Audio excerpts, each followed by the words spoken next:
Hi, welcome or welcome back. My name is Ani. First of all, I want to thank you for clicking on this video. This case is a very disturbing one, so much that I almost didn't do it. So, if you get triggered by gender-based violence, this might not be the one for you. But I do want to ask you to sit till the end. Can you remember the time you had to go to the post office to pick up your parcels? You probably knew all the faces, but you had that one specific person that you always smile when you see them because you knew they were the one to give you your long-awaited parcel. For Uyinene, this is exactly what she had in mind when she first entered the Claremont post office on the 8th of August 2019 to follow up on a parcel, clothing she ordered online. Let's meet Uyinene Mrwetyana. Born in East London on 20 April 2000, to mother Noma and father Philip Mrwetyana. She had an older brother, Esona, but according to his own statements, he had to listen to her as if she was the oldest. Uyinene attended Hudson Park Primary School. There she chaired the school council and was even awarded Hudsonian of the Year award. She attended high school at Kingswood College, where she graduated in 2018. She began studying film and media at UCT soon after graduating. Uyinene was academically very bright and took her studies very seriously. Apart from that, she also loved to play sports. She had a bright personality and was socially very active. She's also described as strong and self-confident, and she was determined to further empower herself, even if that meant that she had to move away from the place of familiarity. Uyinene lived off campus in one of the student halls. She quickly made new friends, and that's no surprise. With her bubbly personality, people naturally gravitated to her. On Saturday, 24 August 2019, Luyanda phoned Uyinene and let her know that her parcel arrived. She can come and pick it up at 2. What she didn't know is that the post office will already close at 1. What she also didn't know is that her parcel arrived a week earlier, on the 16th of August, and Luyanda registered the parcel that very same day. But he didn't call her as promised because he knew on that day what he had to do to get Uyinene alone in the post office. He arranged with his colleague that he will stay and lock up, and she can go home at 1 when the post office was due to close, leaving him alone in the post office, ready to strike when Uyinene will arrive at 2. Uyinene was so excited and couldn't wait to pick up her parcel. She took a taxi to the post office. Not really aware of her surroundings, Uyinene stepped out of the taxi and walked straight to the post office. The door opened and she walked through, not really realizing that she's the only person there. As she made her way to the counter, with one smooth movement, Luyanda closed and locked the door behind them. This is the part where it gets graphic. I mean no disrespect to Uyinene or her family, but we really need to talk about these types of cases to create awareness. While Uyinene was searching her bag to pay for the package, Luyanda started to make sexual advances towards her. She did not respond to these advances and started to realize that something is wrong, and the expression on her face showed just that. Luyanda then grabbed Uyinene forcefully by the waist and pulled her closer to him. He proceeded to sexually violate her, and she was fighting with him with all that she had. Uyinene ran to the door, but Luyanda managed to catch up and knock her to the floor. He dragged her to the safe while she was kicking and screaming and locked her in that safe. Luyanda then choked Uyinene, but that wasn't enough for him. He then took a 2-kilogram weight and hit Uyinene on the head until there was no more kicking, no more screaming, just silence. Luyanda then left the post office. He went to a nearby liquor store and started to consume alcohol. When he later returned to the post office, he covered Uyinene's body with pillows, a blanket and a jersey, and he left again. He returned in the early hours of Sunday, the 25th of August, and saw that there was blood everywhere. He then started to clean the area, then waited until it was dark and arranged with a security officer that paroled the outside area to park his vehicle in the yard of the post office. Luyanda then placed Uyinene's body in a large mail bag and carried the body to his vehicle. He then took it to a field in Lunguletu West and buried her in a shallow hole. Feeling confident that it was safe to leave her body there, Luyanda then went to a nearby petrol station, purchased some petrol, and went back to where he left Uyinene's body. Covering her body with petrol, he sat her alight and watched as her body burned, the flames lighting up the night sky. While all this was happening, her family and friends were frantically looking for her. Her roommate knew that this was out of character when she didn't arrive back home on Saturday. She didn't have any plans for the night.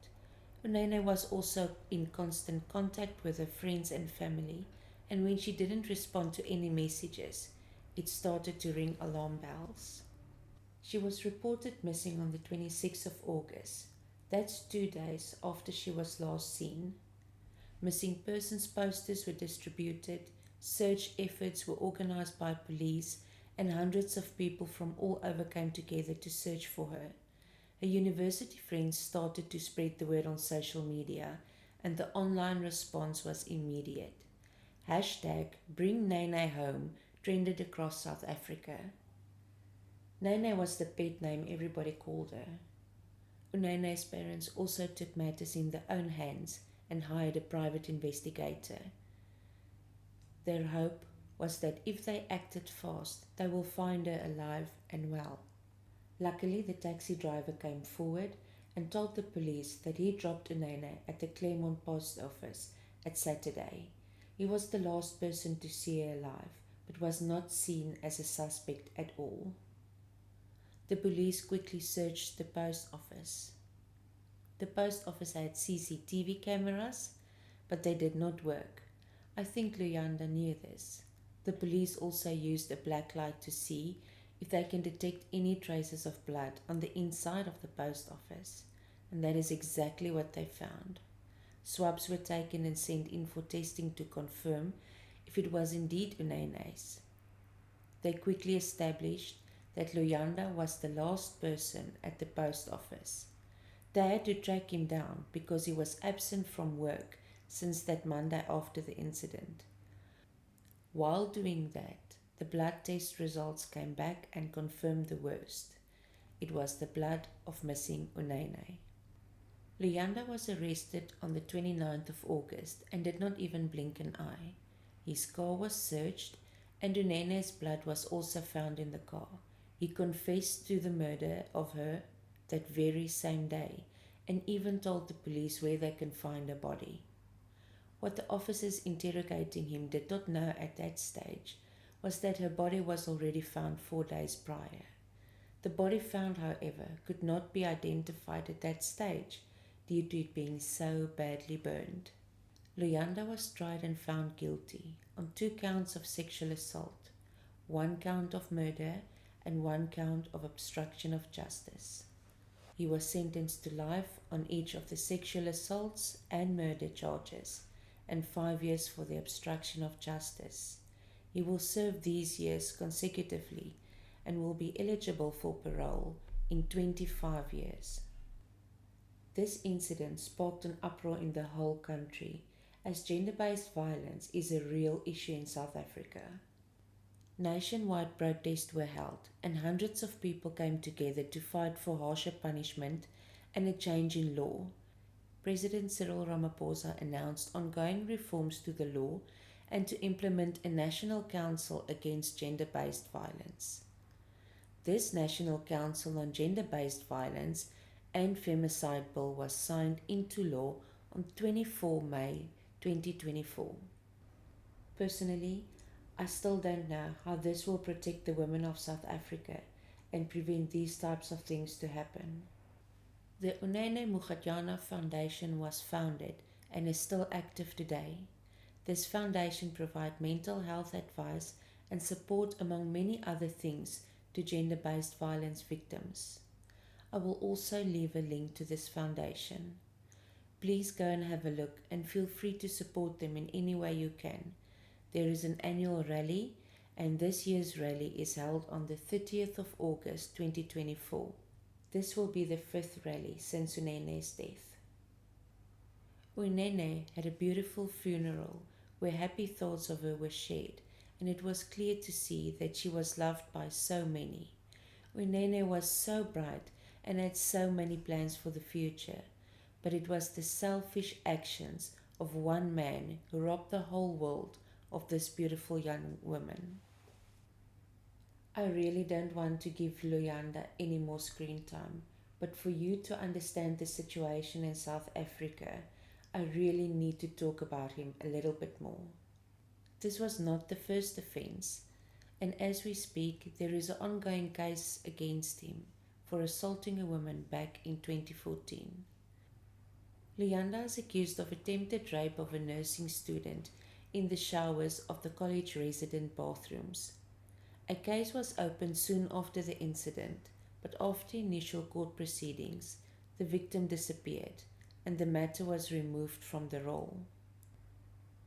Why does stuff like this still happen? Well, in South Africa, there's still a stigma. If something like this happens to you, you most probably asked for it. There is also a lot of shame surrounding these cases and often not reported. Sometimes, if reported, it's not even taken seriously. According to Luyanda, he went to the nursing college to confront his girlfriend. He just found out that she cheated on him. When he arrived, he went out looking for her. He couldn't find her. While passing the women's showers, he heard the water running and he thought she was in there. When entering the showers, he again, according to him, bumped into the woman who accused him of this attempted rape. She fell on the ground and started to scream. Now this is very interesting. He said he might have touched her while trying to explain himself and there might be some blood. Wait, what? Might have been blood if she fell to the floor? If he just bumped into her? I don't think so. According to her, he entered the bathroom, punched her and choked her. She fought with all that she had and she managed to run away. I'll keep a close eye on this case and share any updates as I get it. We need to take these types of claims serious. It will never end there. It will end in murder, like the case of Uyinene. There is a lot more to say about Luyanda and his criminal behavior, but let's just leave it at that for now. The sad reality is that you will never truly know what people like Luyanda look like. They don't look like monsters. They look like your average Joe. If you made it this far, I want to thank you so much. Please share this video and do your part to create awareness. If you found this video to be insightful, hit the like button. Also consider to subscribe if you would like to see more of these types of videos. Until next time, bye.